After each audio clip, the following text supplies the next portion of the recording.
To make sure you don't miss the next story, subscribe to the channel below this video, and don't forget to like it and share your opinions in the comments. Friends, you're going to love today's story. I'm sure you will.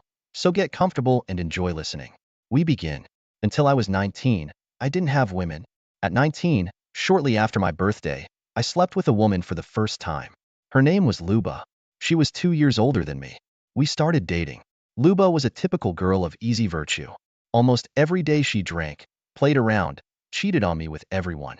She didn't even miss my friends. It was a ridiculous affair. At Manius, I will attach what kept me near her for almost 3 months. After another, rather cynical cheating on her with my neighbor, I broke off relations with her. There were horrible tantrums on her part, tears, requests, and pleas. But except for disgust, my first woman did not cause me anything. In general, with difficulty, we parted. Soon after parting with Luba, I met my first love, Olga. I changed my name. Our acquaintance was unnatural and atypical. There is a type of girl who sleeps with everyone, not by choice, but by compulsion. Olga slept with a boy when she was 14. She thought it was love. The boy, naturally, didn't love her. He bragged to a friend. The friend wanted to sleep with her too. They tricked her into it. They bragged to others. They wanted to do it too. In the long run, they tricked and threatened her and forced her to sleep with the rest of the group. Then they got fed up with Olga and handed her over to another company. And she began to go around. And it went on like that for 2 years. By that time, rumors about her dependability had spread far beyond her company. Almost our whole little town knew about her. My friend and I got to know her. We got to know her, invited her to my house, and slept with her, both of us. We didn't even talk her into it. Soon my friend went back to his girlfriend, and Olga and I stayed alone with her all night. And as it happened, that night, you won't believe it, but that night we fell in love with each other. Yeah, I knew she was a whore. I knew our love wasn't real. I knew it wasn't real. I knew it shouldn't be. But love is love. We fell in love, that's all. And nothing else mattered. At first, everyone laughed at me, made fun of me. Her former lovers stepped up, looking for meetings with her. But we somehow fought it. We loved each other madly. We decided to get married and have children. We spent 9 happy months together. It hurt me, of course, to remember her past. It hurt to see every day her lovers meeting on the street. I was a romantic back then, but the pain was dulling. Love was taking over. The first betrayal from her side happened 9 months after our first meeting. All this time, Olga lived with me. But then suddenly she made up with her parents, and without saying a word to me, she left the city with them for Moscow. Just one day I came home, and she was gone. A month later, I found out that Olga was pregnant. She wrote to me herself. I went to fetch her. I would have gone right away, but I didn't have any money for the trip. It was the early 1990s, and cash was scarce. I had to go from the Far East to the capital. As soon as I earned the money I needed, I went and brought it back. I got a job as a stoker in a boiler house, started working, forgot about my friends. We were expecting a baby. In the spring of 1995, our elder son was born. 2 months after his birth, we moved to Moscow to live with Olga's parents. I got a job at a big construction site as a fitter. I was paid well. We were given an apartment in the workers' barracks and put on a waiting list for capital housing in a 9-story building under construction. In 1996, my daughter was born. All in all, life was going well. Everything was good. The second betrayal was unexpected for me. I was working on a rotational basis in Kashira, but we lived in Kalamna. One day, they let me off work 2 days early. I'd arrived early in the morning without warning and found her with her lover at our house. She didn't throw a tantrum or ask for forgiveness. Said she was in love. The guy fought in Chechnya. A real man, unlike me. But love is love. I didn't make a scandal either. Why should I return love with scandals? Why should I pay such a price for love? I left the same day, went back to work, and never came back. I lived at the station in a dormitory. Worked. 2 or 3 weeks later, I heard a rumor that this real man had left her, and she was already living with some officer, 10 years older than her. Then I found out that not only our whole place had been through, but almost the whole unit that was nearby. I got tired of putting up with it, so I filed for divorce. We made a deal with Olga. She stayed with our son in our apartment, and I left with my daughter to my mother in the Far East. Olga came to see me and my daughter after 6 months. Her apartment was taken away from her. It was a departmental property, and her parents didn't want to let her in. My mother, in turn, flatly refused to let Olga in. In short, I gave in to her pleas, remorse, and promises. By hook or by crook, I managed to get an apartment in a boarded-up barack. We were living together again. but something inside me was already broken. All the time, there was some kind of pain in the soul. I was already worried about our life together, but my children, my family, my wife on maternity leave, I had to live somehow. I got a job again as a stoker in a boiler room, and I began to think about going to university by correspondence. I wanted to work as a journalist, but at that time, I did not even have secondary education.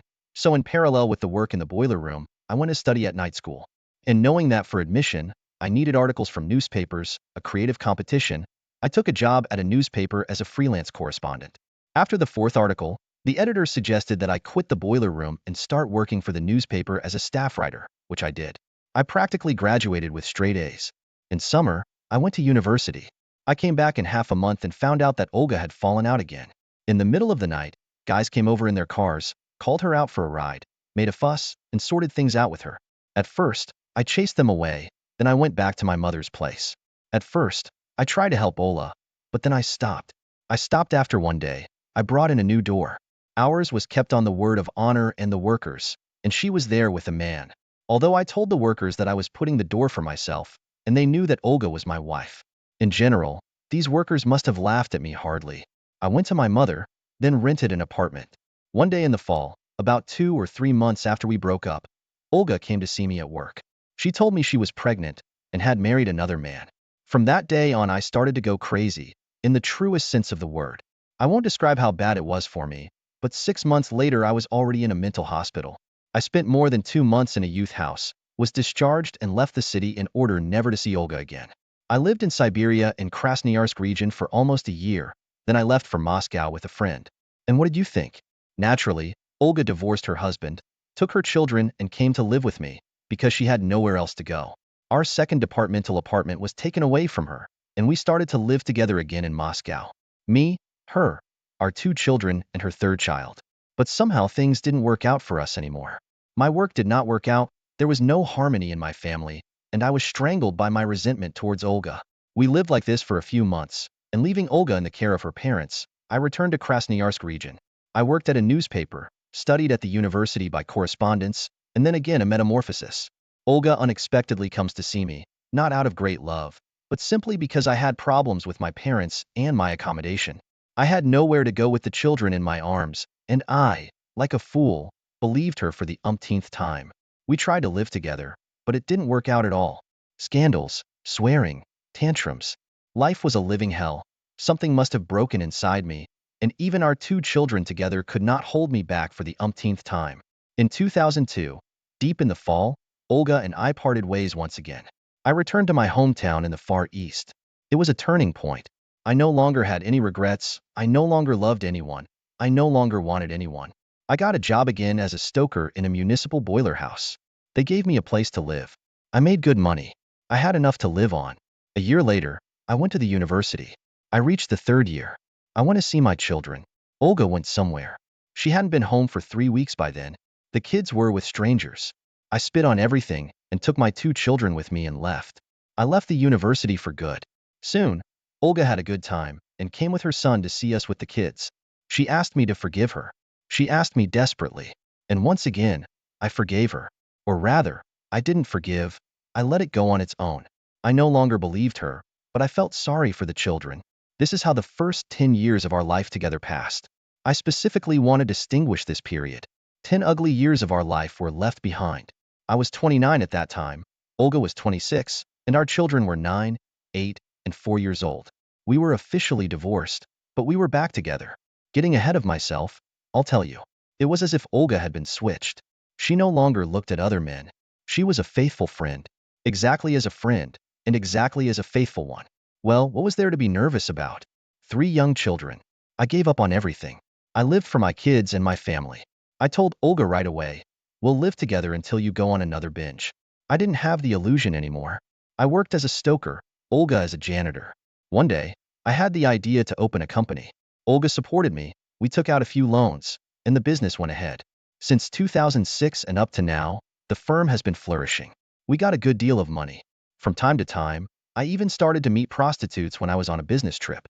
I'm writing about this on purpose, so you won't think I'm a saint. I didn't give a damn about anything. I knew that Olga and I would break up. I just knew. I was tired of playing it by then. The role of the faithful husband of a sucker. I didn't say anything to Olga, of course. All in all, everything was fine. The kids were growing up, the firm was thriving. Olga was a faithful friend and companion in the company. The firm was run by the two of them. But 3 years ago, Olga was diagnosed with cancer. I thought I was going to lose her. It was only then that I realized how much I loved her. Anyway, I did everything I could to get Olga out of the afterlife. I was very much afraid of losing her. A miracle happened. Olga recovered, and I made a promise to myself to live only for her. Not to cheat, not to sleep with prostitutes, to forget all the past offenses and to live for the sake of my beloved. I forgave her, and I forgot all the bad things. You'd think this would be it. A happy ending. But it wasn't. One winter, 12 to 13 years, Olga began to move away from me internally. We started having scandals over nothing, and a lot of time began to be spent on the internet. We almost stopped sleeping together. I began to be afraid that Olga might take advantage of me again. One day, in a confidential conversation, I told her, just do not cheat on me. Don't make a lift out of it. If you want to change in sex, new sensations, then let's meet like swingers meet, together. Or let's man-woman-man. I understood that she hadn't had any other men in 10 years. That she was probably bored with me. She said that if she wanted something like that, she would tell me. But she would not cheat. And so, on March 14th of that year, Olga went to a friend until 9 p.m. I let her go. Why not? She came not at 9, but at 12 a.m. She came cheerful and excited. Immediately, she lay down and fell asleep. I couldn't sleep. I sat in my room and smelled another man's toilet water. I had my doubts. In the first life, I got into her phone, found a text message from the cab company. Her cab wasn't picking her up from the street where her friend lived, but from a completely different one. In the morning, I took Olga's conversation. While she was sleepy and not thinking clearly, I said that she had not been to her friend's house, but had seen her on such and such a street with a man. Olga admitted that yes, she had met a man. I asked why. What was missing? She said she had wanted to try BDSM for a long time. I asked if she liked it. Olga replied that yes, she did. I congratulated her on these, told her I was leaving. We parted. Olga didn't even begin to ask for forgiveness then. She just went off to work. I trusted her in recent years, especially after she almost died of cancer. I knew her passwords and email accounts. Created them myself at her request. But then I decided to break in. Hacked into her email account, found out she was registered on a BDSM site. Hacked into her profile. Turned out she had been actively looking for a sadistic lover for 3 months. There was a bunch of virtual correspondence where she was being humiliated and put down. It was clear from her that she had been communicating both on the web and on the phone. She was looking for a guy for a long time because the town was small, and there was no one from our town. Well, a sadist from our town registered there. And they met. And in fact, after that meeting I caught them. She was quite active on this site. She complained that her husband, I mean me, she is quite proud of Aisha. She complained that the subject corrodes from the inside and she looks at every man, whether he is sadistic or not. Just don't think I'm some kind of prude in this business. I've offered to play BDSM with her myself. I wanted to and liked such fantasies, but to play for a change. She, on the other hand, apparently needed to get into it head first. Or she just wanted to do it not with me. I don't know. And it doesn't matter anymore. Now, August and spring, it's like she's been switched again. Tantrums, tears. She says she doesn't want anything or anyone but me. She tries to please me in everything. I can see that she is very remorseful, forgives me to forgive and believe for the last time. Except I can't forgive now. Apparently, I've run out of goodbyes. Now look what we have. One firm between the two of us. Loans are $2 million in debt. Older children, students study in another city and need to support. Apartment, 2 dogs, a car, a bunch of stuff together. I am 39. Olga is 36. My kids are 18, 17, 14. And we have 20 years of life together behind us. And we have to give it all up. Because I can't live with her anymore. Psychologically, I can't live with her anymore. I'm sick of being cheated on. For the last 10 years, I thought I was fixed. But no, we're in the middle of a divorce. As soon as I'm done with the firm and the loans in 2 months, I'll leave. I'll leave everything to her. I'm going nowhere. No apartment, no family. I probably won't be able to go anywhere. Such a ridiculous life. I didn't write this to get advice. Advice I do not need. I decided myself. I am writing to the fact that there is a popular belief that the girls of easy virtue are faithful wives. They say they've been through fire and water and won't go out anymore. No, it's not like that. And my life is an example of that. That's why I say don't marry girls of easy virtue. Look for normal women. I'm not being slanderous. I'm just warning the young. Such is the story. Share in the comments what you think of this situation and the behavior of the characters. And thank you for listening to the story to the end. Don't forget to subscribe to the channel. And make sure you like this video. This will help you a lot in promoting the channel. 10 years.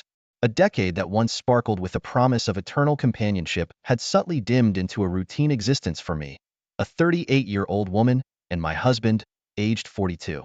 Our marriage, once a vibrant tapestry of love and mutual respect, had gradually frayed into a mundane partnership devoid of the affection and passion that once defined us. In the early years, our love was the kind spoken of in fairy tales. We would find any excuse to be near each other, our conversations stretching late into the night, filled with dreams and laughter. Physical affection was abundant, a touch, a kiss, a hug. These were the unspoken languages of our love. But as time passed, these moments of closeness became rare, almost like fleeting shadows. I often found myself lying awake in our bed, feeling the cold distance between us. The space felt larger each night, an invisible chasm that grew with every unspoken word and unmet need. I yearned for the simplest forms of affection, a handheld, a quick kiss goodbye, a warm embrace. But these gestures had become as rare as rain in a desert, leaving me parched for emotional connection. Communication, once the cornerstone of our relationship, had withered. I attempted to bridge this gap, initiating conversations about our dwindling intimacy. My words were met with dismissive nods or empty promises of change. I felt unheard, unseen, as if I were a ghost in my own home. This lack of communication extended to our sex life, which had become an infrequent and unfulfilling encounter. On the rare occasions we were intimate, it was perfunctory, devoid of the passion and mutual satisfaction that once ignited our connection. I often lay there afterward, staring at the ceiling, engulfed in a silence that screamed louder than any words. Despite this, our daily life maintained a facade of normalcy. We went about our routines, a well-rehearsed dance of domesticity. To the outside world, we were a perfectly ordinary couple. But inside, our home was a theater where the play of our love no longer held any meaning. The emotional toll was heavy.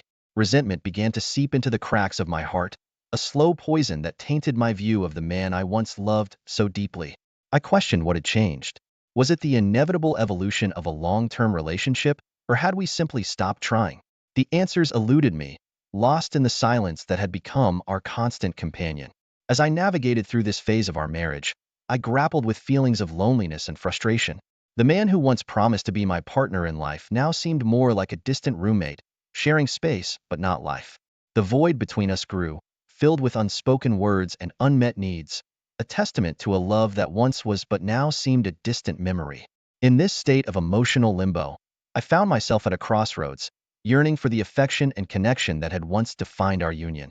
Yet, I remained hopeful, clinging to the remnants of a love that seemed to be slipping away with each passing day. The office, a place of mundane routines and endless paperwork, unexpectedly became the stage for a seismic shift in my life. It started innocuously with my coworker, a 44-year-old man whose desk was just a casual stroll from mine. He was charming in a nonchalant way, his humor a refreshing break from the monochrome of daily tasks. Our initial interactions were trivial, exchanges about weekend plans or comments on the weather.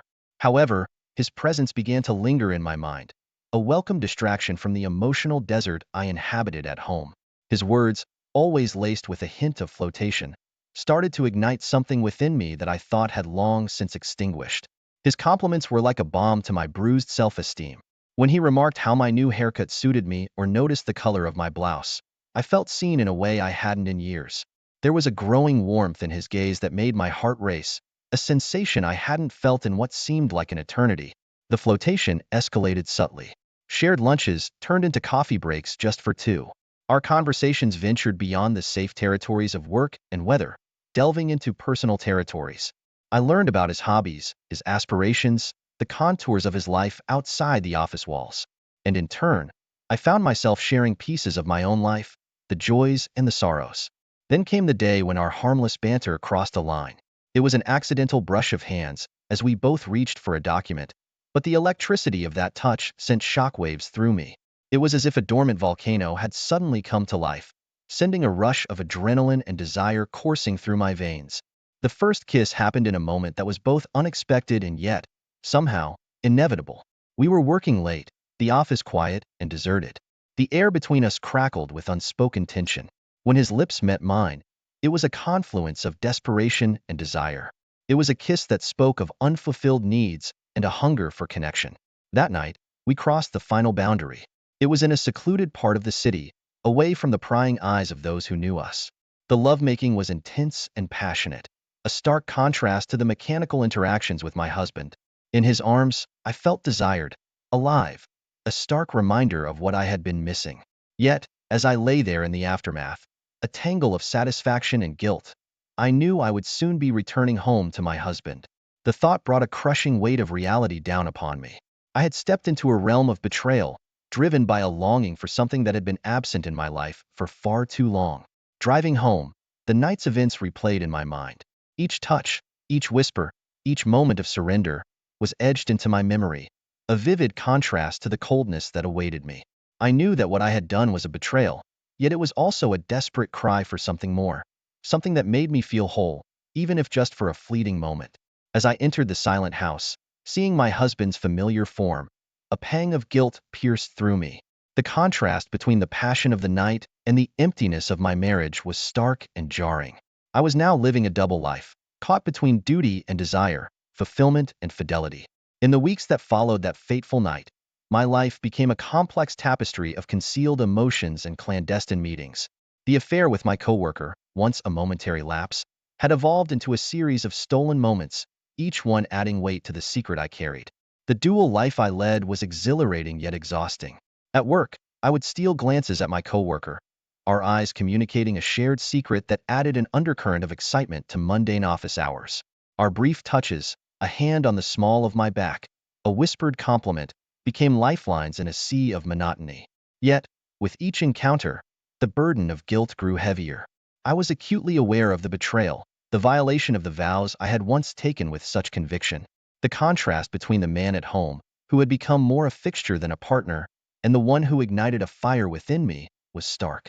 The affair was a balm to my long-neglected needs. In the arms of my coworker, I rediscovered parts of myself that I thought had been lost to the ravages of a loveless marriage. He made me feel desirable, something I hadn't felt in years. His desire for me was evident. His touches spoke of longing and admiration, making me feel like a woman worth wanting. Yet, this newfound fulfillment came with its own set of challenges.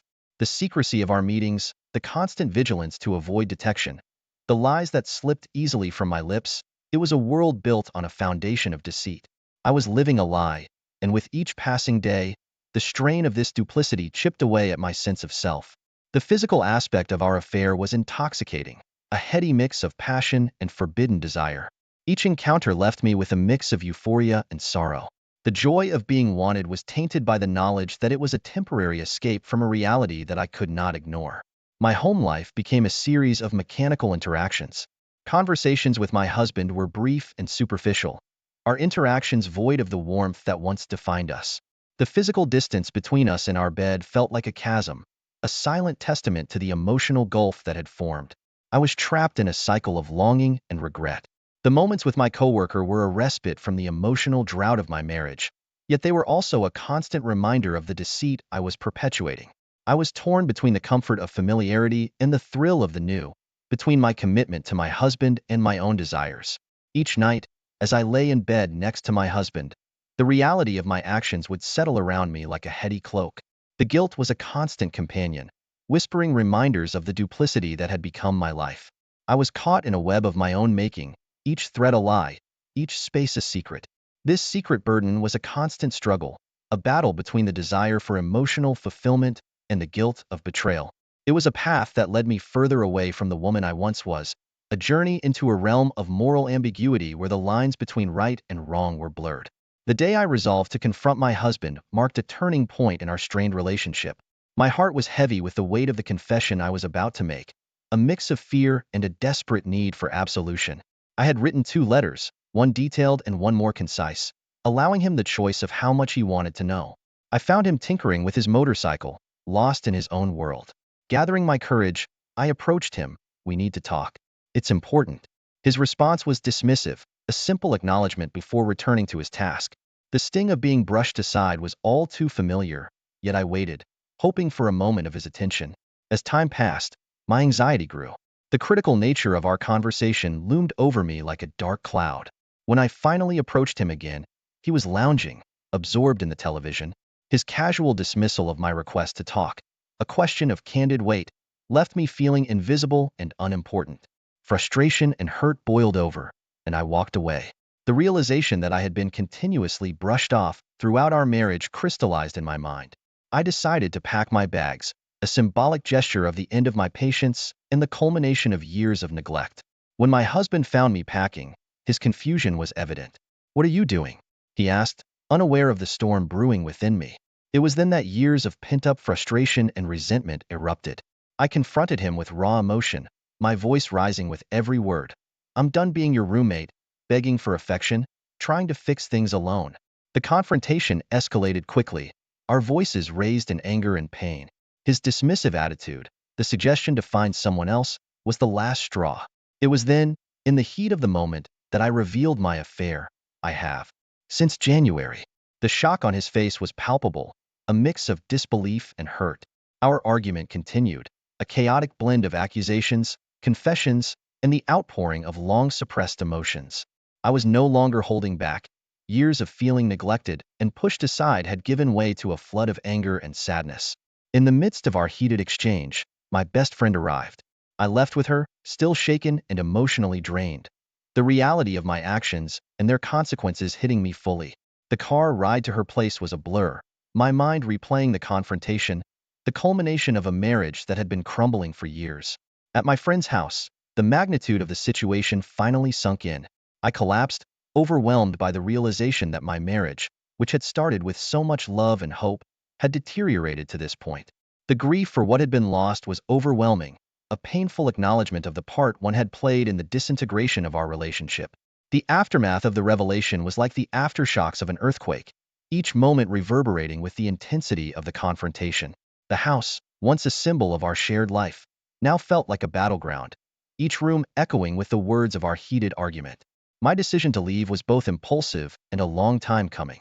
The years of feeling neglected, of my cries for affection and connection going unheard, had culminated in this moment of irrevocable change. As I packed my bags, each item I placed inside felt like a step further away from the life I had known. My husband's return was marked by confusion and anger. His question, "What the hell is your problem?" was met with the full force of my pent-up frustration. For years, I had kept my feelings contained, but now they poured out uncontrollably. I yelled, my voice hoarse with emotion, "I'm done being your roommate. I'm done begging you to show affection." His response, a dismissive remark about me being dramatic, only fueled my anger. It was a stark reminder of the emotional disconnect that had plagued our marriage. "All you do is relax. I'm not bugging you anymore," I retorted, my words laced with bitterness. His attempt to downplay the situation, to brush off my feelings with a sarcastic "God, what is it?" was the last straw. I unleashed everything, years of suppressed emotions, the pain of being ignored, the loneliness of a one-sided effort to salvage our relationship. In a moment of raw honesty, I blurted out the depth of my desperation, how I had begged for his attention, for any sign of affection. His callous reply, suggesting that I find someone else, was met with the stark truth of my affair. The revelation shook him, and for the first time, it seemed as though he truly grasped the severity of our situation. The screaming match continued, the air thick with accusations and revelations. I was beyond holding back. This was years of frustration and resentment boiling over. Even as my best friend arrived, the argument raged on, a verbal manifestation of the emotional turmoil that had been brewing for years. Finally, I left, bags in hand, my friend by my side. The ride to her place was a blur of emotions. I was still reeling from the argument, the words we had exchanged, and the reality of what those words meant. It was a moment of breaking, a realization that the marriage I had entered with so much hope and love had irreparably changed. Arriving at my friend's house, the full impact of the situation hit me. I broke down, the grief and guilt overwhelming me. Repeating this isn't what I wanted over and over. I mourn not just the end of my marriage, but also the loss of the future I had once envisioned. This chapter of my life had closed with a resounding crash, leaving me to grapple with the consequences of my actions and the reality of a future that was vastly different from what I had once hoped for. The night following my departure was one of the longest of my life. In the quiet sanctuary of my best friend's home, The events of the day replayed endlessly in my mind. The argument with my husband, the raw emotion, the finality of my departure, all of it swirled in a tumultuous mix of guilt, grief, and a poignant sense of loss. Sleep was elusive, as each time I closed my eyes, I was haunted by the image of my husband's face when I revealed the affair.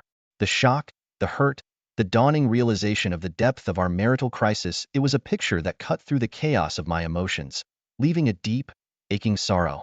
The following morning, I returned to the house that was no longer a home but a shell of memories and broken promises. My husband's demeanor had shifted. His anger was replaced with a cold indifference that was somehow more painful.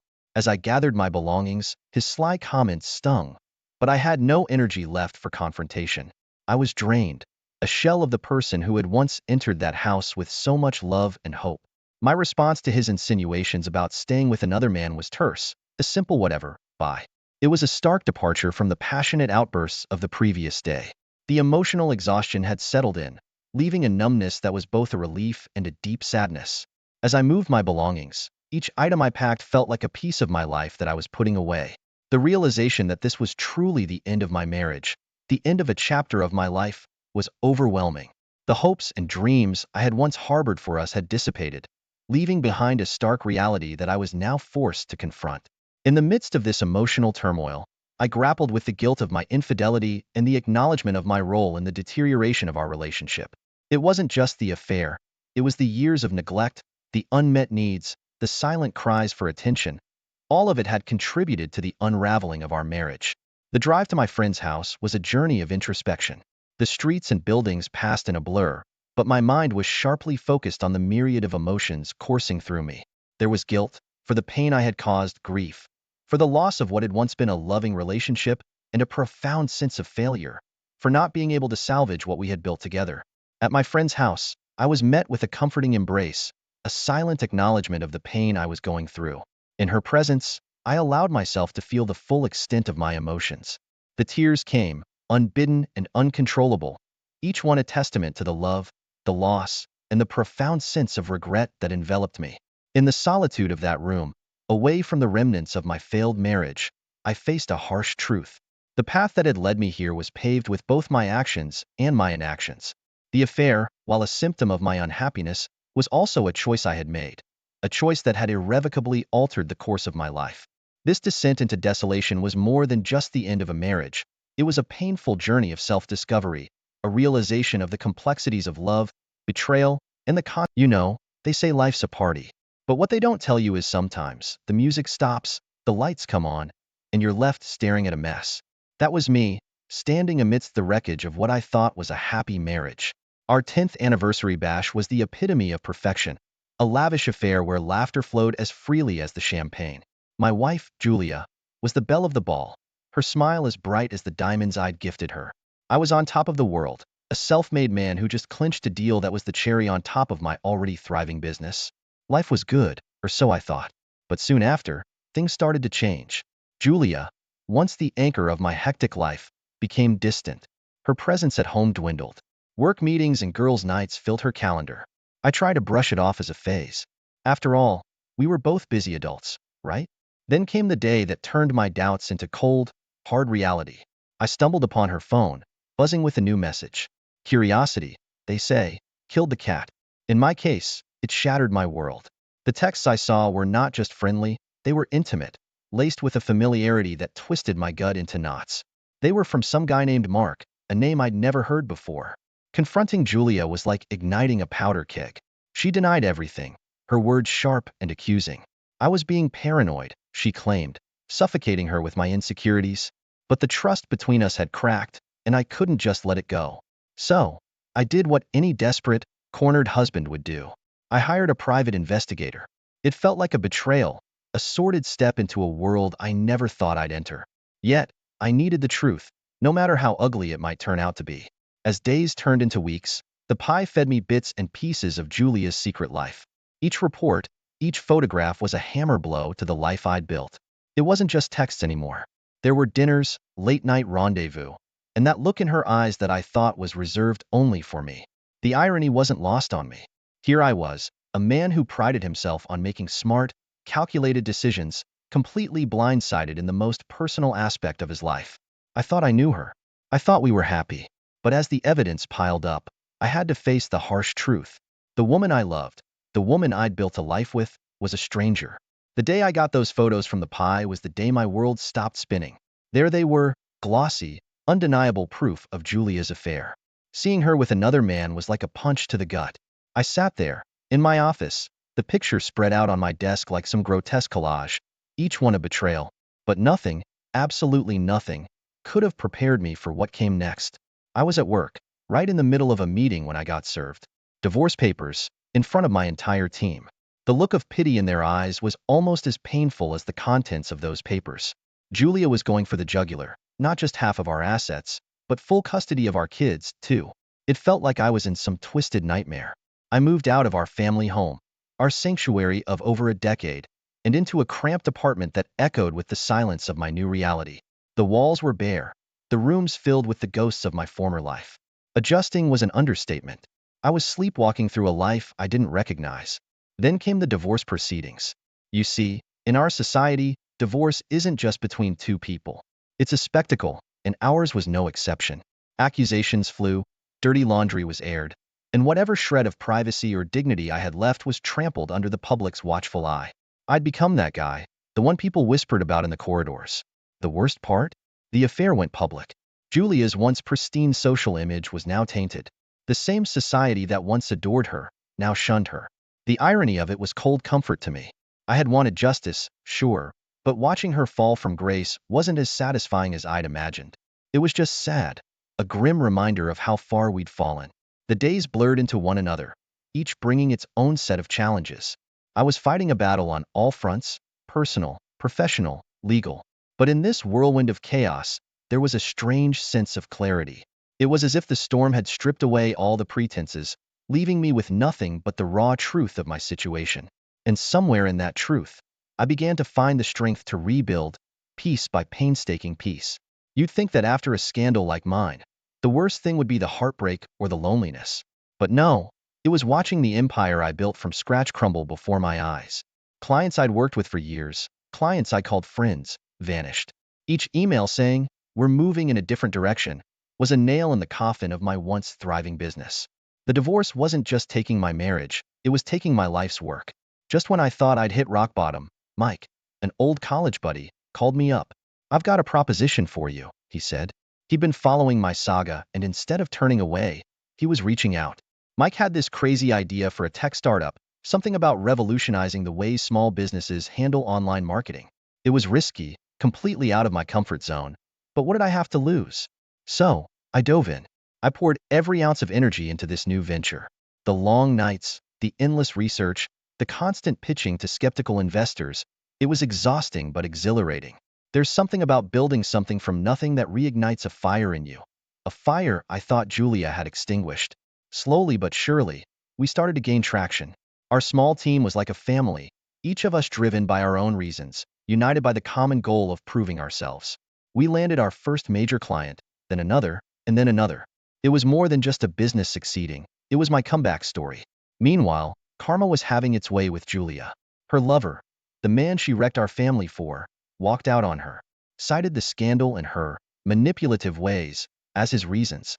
Part of me felt vindicated, sure, but another part, a part one didn't want to acknowledge, felt sorry for her. She was reaping what she'd sown. But the sight of someone you once loved hitting rock bottom is never pleasant. The success of the new venture was about more than just financial gain. It was a testament to resilience, a middle finger to every doubter, every whisper behind my back, every pitiful look I'd received in the past months. I wasn't just rebuilding my business, I was rebuilding myself. Sometimes, life gives you a second chance, but not in the way you expect. The day I won that court case over our shared vacation home, it wasn't just about the property. It was a symbol, a sign that maybe, just maybe, the tides were turning in my favor. It was a minor victory, but it felt like a watershed moment in the never-ending storm of my divorce. Around the same time, Julia's life seemed to be unraveling at the seams. Her financial woes were the talk of the town, quite the fall from grace for someone who once prided herself on her social status. Her so-called friends started distancing themselves, as if her misfortune was contagious. I won't lie, Part of me felt a grim satisfaction seeing her get a taste of her own medicine. But life had more in store for me. My new business, which started as a desperate shot in the dark, landed a deal that was nothing short of a miracle. We secured a contract with one of the biggest names in the industry, catapulting us back into the limelight. From the ashes of my old life, I was rising, stronger and more determined than ever. Then, out of the blue, Julia reached out. She wanted to talk, to sort things out. Mistakes, misunderstandings, the words tasted bitter. I'd moved past the anger, but the scars were still there, raw and tender. I met her, yes, but the man she faced that day was no longer the one she left. I listened, more out of curiosity than anything else. Her pleas, once capable of swaying me, now fell on deaf ears. My focus was my children, my business, not the remnants of a love turned sour. It was a surreal experience, watching the woman who once held my heart now grasping at straws, trying to claw her way back into a life she'd willingly thrown away.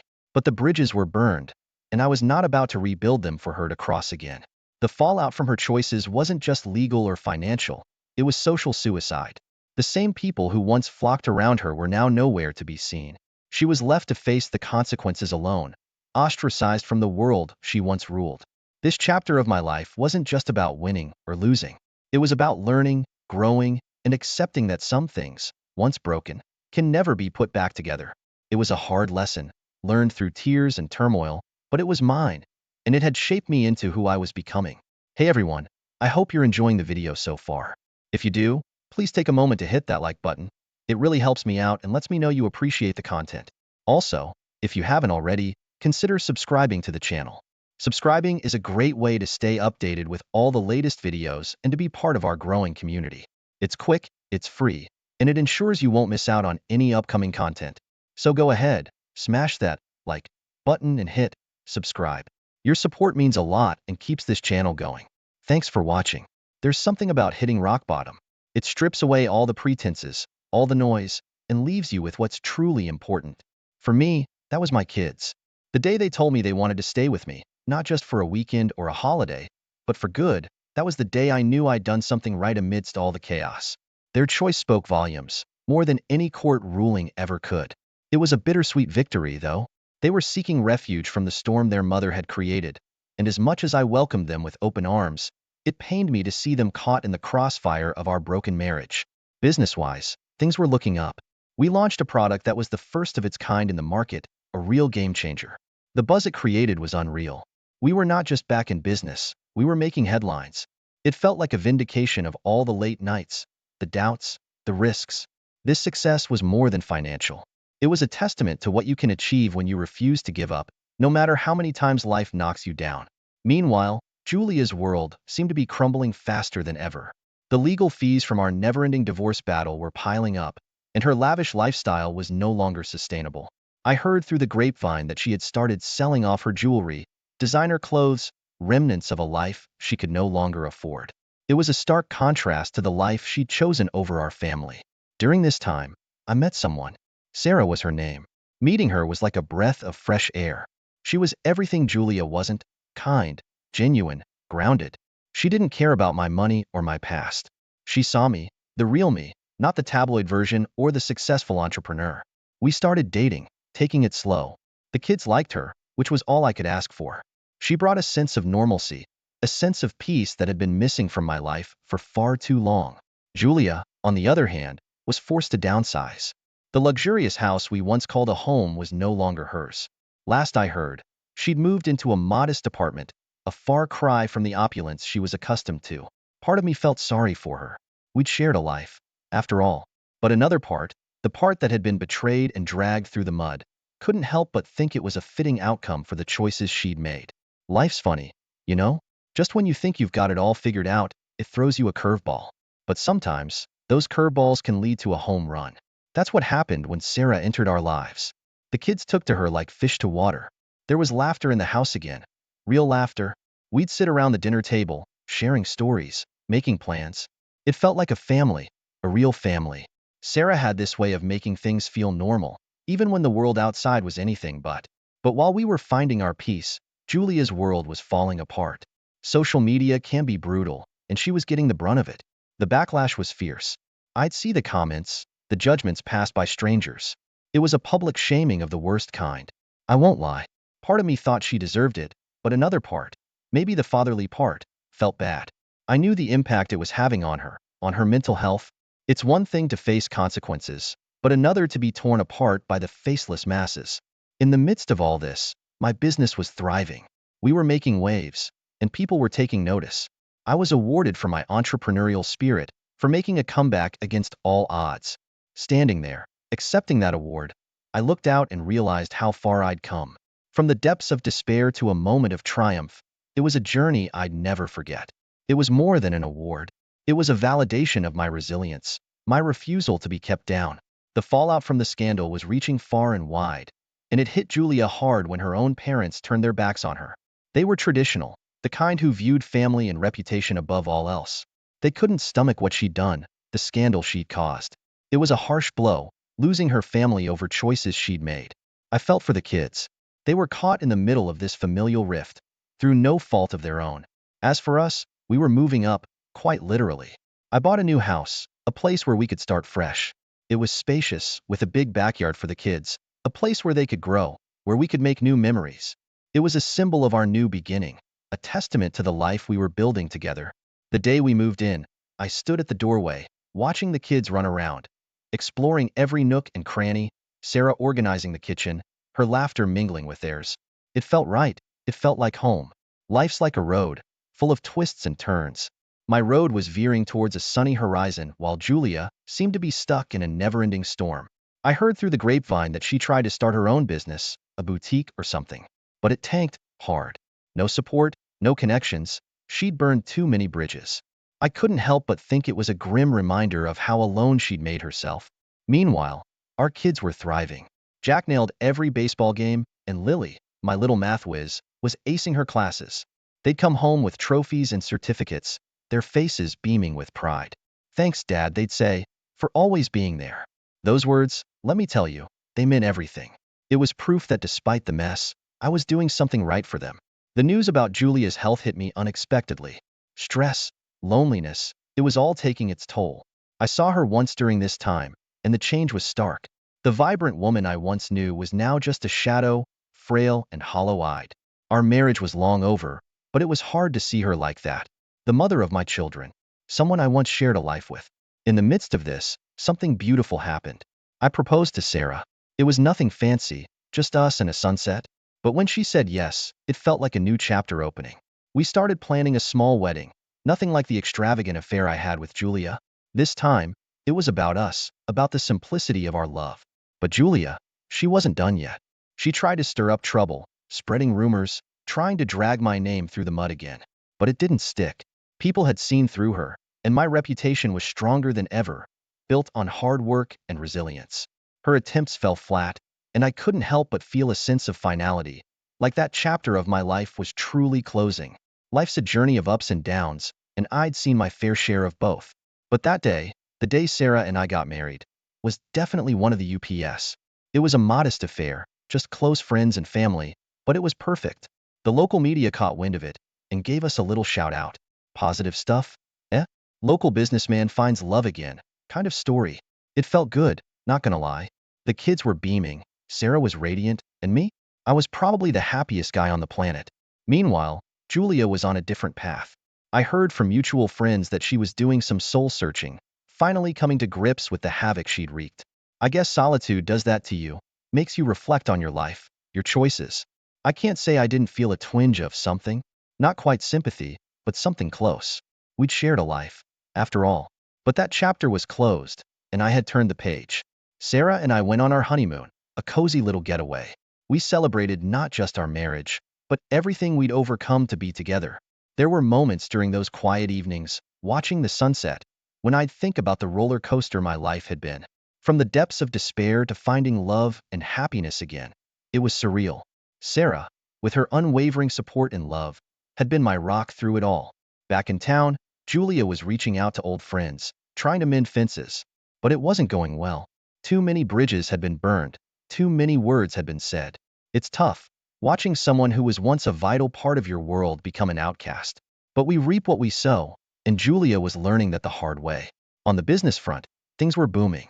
We were expanding internationally, breaking into markets I'd only dreamed of a few years back. It was a testament to the hard work and dedication of my team, and to the resilience we'd all shown. We were making waves, and it felt incredible to be leading the charge. It was one of those parent events, and Jack and Lily had to talk about their heroes. To my utter surprise, they both spoke about me, my struggles, my comeback, how I'd always been there for them. Their words, simple yet sincere, struck a chord in me. Amidst all the chaos, I'd managed to be a good dad, and that was worth more than any business success. Julia's descent continued. She was neck-deep in debt, struggling to keep a roof over her head. I heard she tried to start a business, write a book, anything to claw her way back. But nothing took off. The book, particularly, was a desperate move. A tell-all about our life, our marriage. But no publisher wanted to touch it. Maybe they saw it for what it was, a last-ditch effort to capitalize on a failed relationship. On my end, things were looking up. I decided to give back, to help others who'd hit rock bottom like I once had.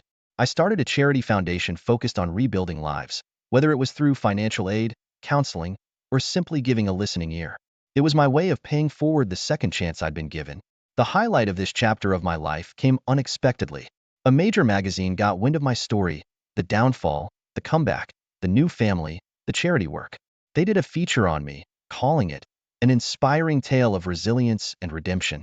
It was surreal, seeing my face on the cover, reading about my journey. I wasn't just a businessman anymore. I was a symbol of hope. As for Julia, she ended up alone. It was a harsh reality that she had to face, the consequences of her choices, the fallout of her actions. It was a sad end to a story that had started with so much promise. But that's the thing about life, it goes on. Just here to get straight to the point, my wife and I have been married since we were 25. We are 38 now. We met in college, got married, and everything has been great. We both graduated, got good jobs, and started our lives together. Me and my wife both made good money, so money was never an issue for us. My wife worked for her dad's small business, while I worked for a very large company. After a few years, my boss left the company out of nowhere, and they needed someone to take over. The only person who knew how to run the department was me, so I got a major pay jump, a better bonus, and better benefits. So, at 28, I was making probably 3 times more than my wife. That same year, my wife gave birth to our first daughter. Then, 2 years later, our second. My wife, due to working for her father, was able to be more diverse in working. Well, around 5 years ago, my father-in-law passed away unexpectedly. That left my mother-in-law and wife in a hard position. Sell the company or run it themselves. My mother-in-law had no clue how to run it, so my wife said she would do it. After my wife took the company, it did just as well as when her father ran it. With that being said, my wife got a huge pay increase, more than me. I was proud of her. Going from a basic worker to running a whole company isn't easy. Anyway, our daughters started suffering from not seeing their parents. Me and my wife discussed one of us staying home. She said, "The company you work for will be fine without you. Mine could go under." I agreed. So I quit my job and became a stay-at-home dad and husband. I do everything. I make sure the girls are all taken care of. I cook, clean, fix things, make sure errands are run, you name it. I pamper my wife when she gets home from work. This went well for a while until about a year ago. My wife was always very appreciative of what I did and loved it. She has become very mean lately, saying things like, "Do you do anything? Or how about you work for real?" I work my butt off every day, making sure you don't have to lift a finger when you get home at all. Also, I had a real job, but I quit to raise and take care of the girls, our home, and you. Not to mention my wife is very sexual, always has been. She quit initiating sex, and when I asked, she is never in the mood. That was very odd. Eventually, I quit trying. I just thought, with all the pandemic crap and everything else, she was just very stressed, and it was getting to her. I started trying harder to make her happy. Nothing ever worked. Last weekend, my oldest had a softball game. So, I get everything ready and we go. During the game, I wanted to take a video of my mom and dad, since they live in another state and don't get to see my daughters that often. I forgot my phone, so I asked my wife if I could see hers. She hadn't been attached to it all day, so it would be good for her to get off it. Anyway, she hands it to me and says she is going to get a drink and a snack. She gets up. I video my daughter when a message comes up on some app. I check, and I can't even fathom what I see. My wife and this guy from her work, who is 8 years younger, are sexting and sending videos and pics, talking about how great the sex was, and then me. He is saying how I am some wimp who can't get a real job taking care of his woman, and my wife agrees with him. I couldn't believe what I saw. I was so devastated and angry all at the same time. I heard my wife coming back, so I closed the app and started videoing. On the ride home, and when we get home, my wife tries to talk to me, and I am not in the mood. Eventually, we lay in bed, and for the first time, I guess they hadn't met in a while, trying to have sex. I tell her I am not in a mood. She says, if you are going to be a bitch about everything, you can sleep on the couch. I got up and went to the couch, and now I've been here since. I don't know how to move forward with this. I really just don't know where to start. My wife was my everything. My girls are my world, and all of that is dying. Update. First off, I do have the text, pics, videos, and everything. Second, I don't any of the company. It is 50 to 50 between her and my mother-in-law. Third, I can't sleep in bed. I have been sleeping in the guest bedroom every night, and that is where I will be staying. To answer, I have decided to divorce her. Anyway, this morning, I called a firm in another town to avoid anyone finding out. Thankfully, they were able to get me in this morning, as someone had canceled. After dropping off my girls, I drove over there. To make a long story short, he is a good lawyer. I showed him what I had. He said that luckily for me, with the evidence I have, she will be pretty much screwed in the divorce. Seeing as I quit my job to raise our girls, she is never home. She is having an affair, prioritizes this man over me and my girls, and she will lose very easily. He basically said we will get child support and alimony. I will keep the house, and she will have to pay for it as long as my girls live there. Also, he stated that we could even try for more money, since I am considered no longer viable in the working world, to help me pay for more education to get a job. Some of you were right. He said to not work until after the divorce is over. He said since you are the husband, if you have a job, you can lose a lot of this. He asked if I wanted full custody. I said that I don't mind my wife seeing her girls on the affair in the marital home. I can basically do what I want. He also stated that bringing over a strange man to the house put the girls in danger and makes her guilty. So, I will be going for full custody, where she can get weekends once maybe twice a month. No man will be allowed around my girls, and if there are she could face problems with me if I find out. I just don't want that piece of garbage around my girls. He eventually said to keep quiet until the draft are ready, and then he will issue someone to serve her and have it issued that she is required to leave the home. He said he should have it done sometime next week. Update. To preface, I have talked to my lawyer about these posts. I didn't go into too much detail. They did tell me though as long as I keep them brief and not super specific that I can post, but I just have to be careful about what I put on to not lead to too many details. That is that. We will start with the test. I was able to get an STD on myself and a paternity test on my girls. I came out that I thankfully have no disease and I am clear. Since I have been pretty much sexless from her for the last year, I wasn't all that surprised. Now for the one that I am sure most of you are wondering. The test on my two girls. Am I the dad? I will always be their dad regardless of the results. However, I am here to say that yes, I am their father. I have never been so happy to know that I am their dad. Never thought I would have to question it, but here we are. As for what has happened with my stacks, well, she is out of the house and I have been granted full temporary custody. In the future, I will go into more specific details. However, for now, she is out of the house. My lawyer set everything up for me to get my girls and make sure that we legally handled her being removed from the home. It wasn't pretty, but details for another time. She was served at work, and from what I know it wasn't pretty. Like I said though, details for another time. My girls know what is going on. My oldest knows we are separating, and one of her friend's parents split for the same reason. She has seen what happened with her friend and doesn't want us to split.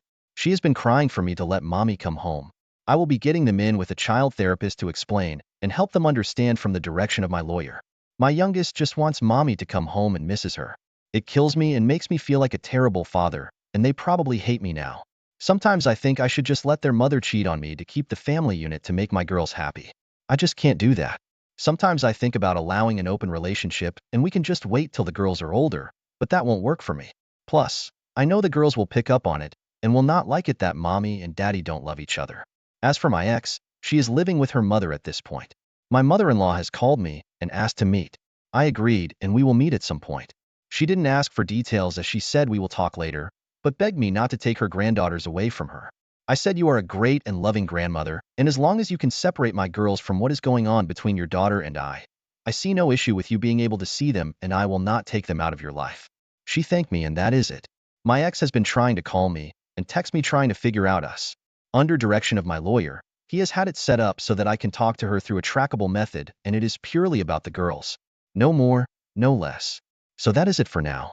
We'll probably keep updating, and once this is all over with, I will make one big update for all the details I have to be careful about as of now. Update. So first off, I had Thanksgiving with my SDBX and MIL. I did this purely for the girls and made sure with my lawyer this was only about the girls and not about reconciliation. That was taken care of. First I met with my MIL pre-Thanksgiving.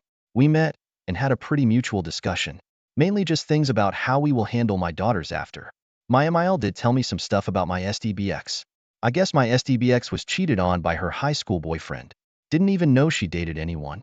I guess this guy came from one of those families, according to my MIL, and they told her to avoid him. Well, I guess one night she caught him with his head under another girl's dress and tongue deep in a girl's jewelry box. She had a couple of boyfriends they met in college, but she knew they wouldn't last. She said that as soon as she met me, she found her son-in-law. She says she is so sorry for her daughter's actions and will make sure that she doesn't try to do anything problematic with the divorce. Anyway, a couple of days before Thanksgiving, my MIL asked for me to come over for dinner with the girls. I asked if her daughter would be there, and she said yes. I said I can't be with her there. She said she understands, but asked if we could put on the holiday one more time for the girls. She said, I know you have a lawyer. Ask them, and if they said it is a bad idea, I get it. I did, and they said to tell your wife via the app this is purely for the girls to avoid any confusion. So I did. She had contacted me before about coming over. She has been begging me to see me and the girls. The girls have been begging me to see their mom. I swallowed my pride for my girls and we went. It was awkward.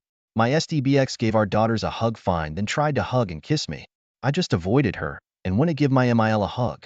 My SDBX tried to act like husband and wife and was trying to talk to me. I answered with yes and no's and helped my MIL finish dinner and clean up. My MIL is religious and wanted to do a prayer, and my SDBX sat next to me. I held my daughter's hand. My wife tried to grab mine. I pulled away. I know it may seem petty, but I don't want her touching me. I am an atheist, but out of respect for my MIL, I go along with it. Dinner was fine. Again, SDBX tried to act like we are going to be married and asked about Christmas and vacations. When she mentioned this stuff, I knew going over was a mistake. We finished dinner and I pretty much got up, cleaned my daughter's dishes, then was ready to go. My daughters wanted to watch a movie with their mother that we always watch. I let them and my SDBX try to cuddle next to me on the couch. I sat in the chair after that. My MIL was very mad at my SDBX the whole night for how she acted. I could tell by the looks she gave her. My daughters fell asleep, so I carried them to the car. I went in to grab something and my SDBX grabbed me in tears, begging me to work on things and that she wants to be a family and is so sorry for what happened. Before I could say anything, my MIL grabbed her by the hair. Not joking. Yanked her and told me good night, then began yelling at her daughter. My wife is still calling and begging now to work on us. I leave her on scene. I will only talk about the girls, and I am sure they are going to want to do the same for Christmas. I don't know if I can, or if it is okay. Once again, I will discuss this with my lawyer. Final update. This will not be long, but things have gotten very bad for my girls. Basically, my girls had 2 sessions this week with their therapist. The first one was good. My girls came out with what seemed to be more peaceful and calmer than usual. I talked to the therapist after, and she seemed to be very good and understood my girls well. So I took them to their second one and things went horribly. Basically, the therapist explained in age-appropriate terms that the reason me and their mother are separating is because they're cheated, had an affair, and betrayed me. I knew eventually she would, but I didn't think it would happen this soon. I want to get my girls, and basically it was a burst of tears and them climbing all over me and giving me hugs, crying, saying they love me. I am happy they love me, but this is not what I wanted to happen with my girls. I asked the therapist why did she tell them. She said the girls knew you two are separating, and the girls noticed you seem to be really mean and unloving with their mother. Your girls aren't stupid, she told me. They know how you are, and they know how you treat their mom. They wanted to know why you were separating. I tried to walk around it the best I could, she said, but the girls are not going to progress in therapy if we don't tell them. I am not going to go into detail on what exactly she said to them, but it was age-appropriate. They now know the age-appropriate version of their mother being unfaithful. I think my oldest could maybe handle this and be okay, but not my youngest, so we get home and my girls won't let go of me. They are literally crying the whole night, so I order food, put their favorite movies on in my bedroom, and we laid there all night. They fell asleep and I went to the bathroom and just cried. My Stex doesn't even realize the pain she is causing our girls.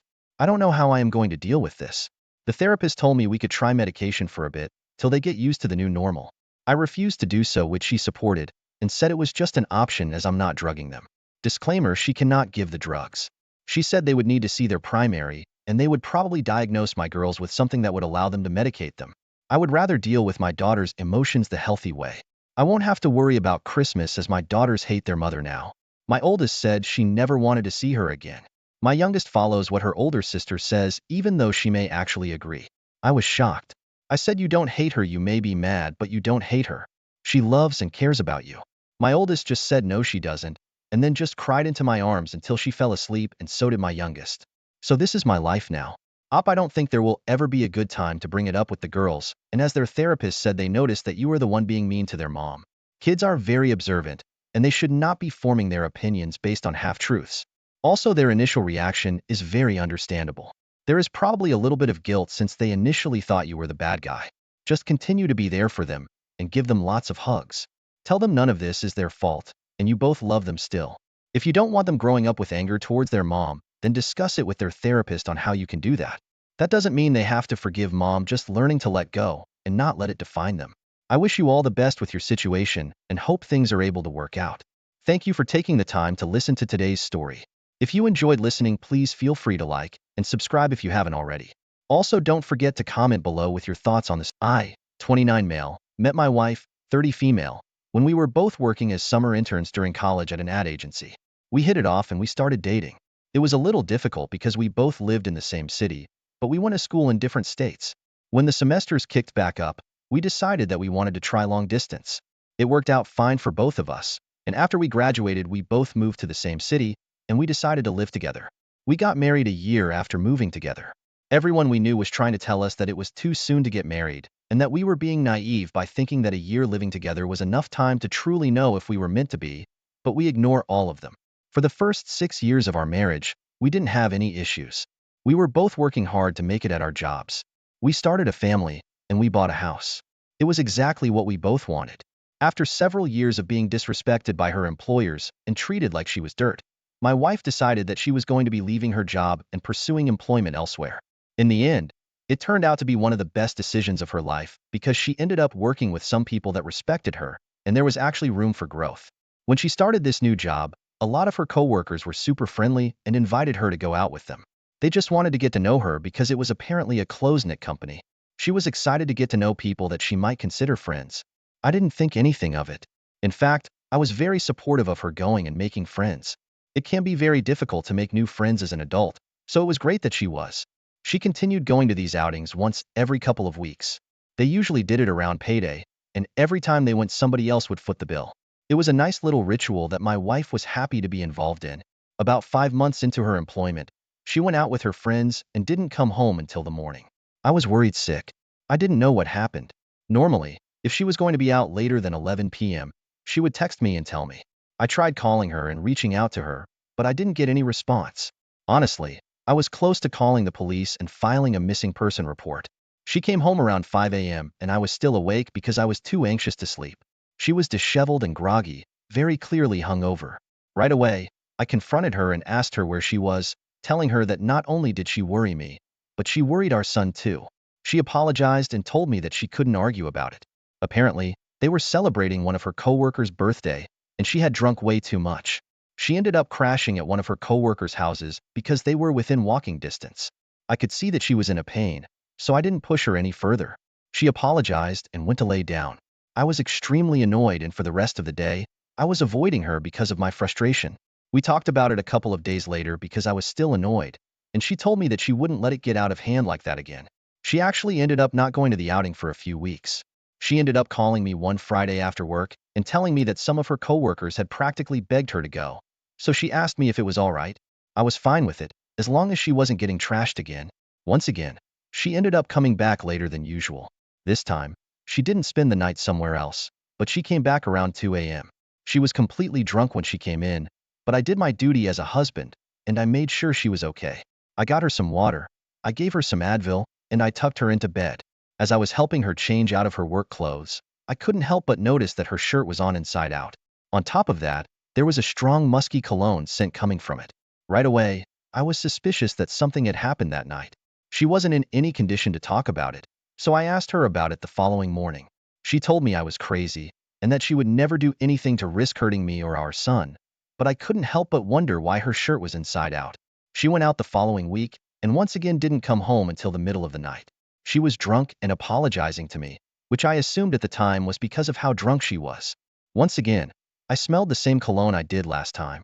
That was enough for me. When she passed out, I grabbed her phone and looked through it. I found her work group chat and looked through all of the people, then searched her private chats with them all. I found one for a coworker, let's call him Jim, and she and Jim had apparently kissed. My wife had messaged him and told him that it was just a drunken mistake, and it wouldn't happen again. She told him that there was nothing that they needed to worry about, as long as it didn't happen anymore. But Jim wanted to go even further. He told her that they had been flirting, and he's been thinking about it for a long time. It was surprisingly easy for my wife to confess that she was also thinking about him. The night before, Jim texted her and asked her if she would go out for drinks. She was hesitant to do so, because she worried that they would take a step further in their relationship. Jim said that he wasn't going to pressure her to do anything that she didn't want to, but he just wanted to be around her.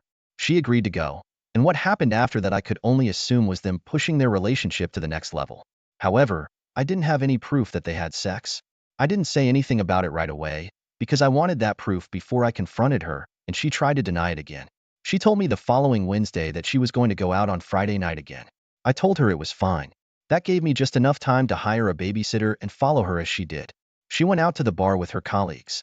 I could see them through one of the windows while I sat in my car outside. One by one, all of her colleagues were leaving the bar and going home. My wife stayed until she was left with Jim all alone.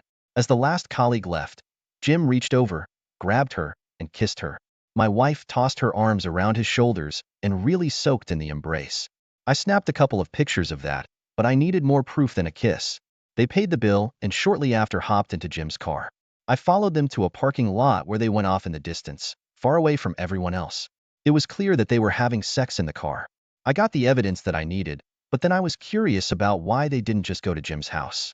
I looked him up online and found that he was married with 3 children and his wife was pregnant with their 4th. I felt sick to my stomach. I was disgusted by them both. There was no way that my wife didn't know about his family. It might have been extremely impulsive at the time, but I was furious with them. I called the cops and reported them for having sex in the car. It was dark out, but it was still clear what was going on in there. They were in public in a parking lot where anybody could walk by.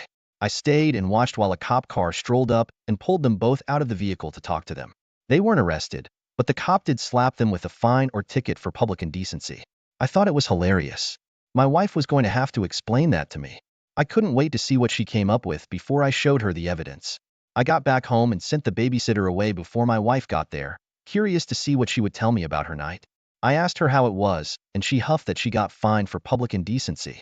I played dumb and asked about how she got it. She told me that she was walking and the wind blew her skirt up near a cop and they thought she flashed them. It didn't even make sense. She was too intoxicated to come up with a decent lie. I told her that it was funny. That's what she got charged for when she was having sex in public. Then I showed her the evidence I found her. She tried to play it off like I was the bad guy for calling the police on her. She told me this would be on her permit record and her life would be impacted. I told her that wasn't my problem and that I was going to be divorcing her. I grabbed my son and drove to my mother's house to stay for the weekend. From what I gathered about Jim, he got the public indecency charge, but since he was so clearly intoxicated, he was also given a DUI. His wife ended up leaving him. I felt really bad for what happened with them, so I reached out to talk to her. I told her that if she ever needed anything or any help with the kids, I would be happy to lend a hand where I could. I won the house in the divorce and my wife was forced to quit her job and leave the city to go stay with her parents while she figured out what else to do. OP, I am so sorry that you had to go through all of that. It seems like your wife realized what she was doing was wrong, and she tried to put a stop to it before it began. It seems like a lot of the blame here should be on Jim, but because she knew what she was doing was wrong and continued to do it anyway, they're both to blame. It's very disheartening that somebody who had 3 children and a pregnant wife would so blatantly pursue another woman.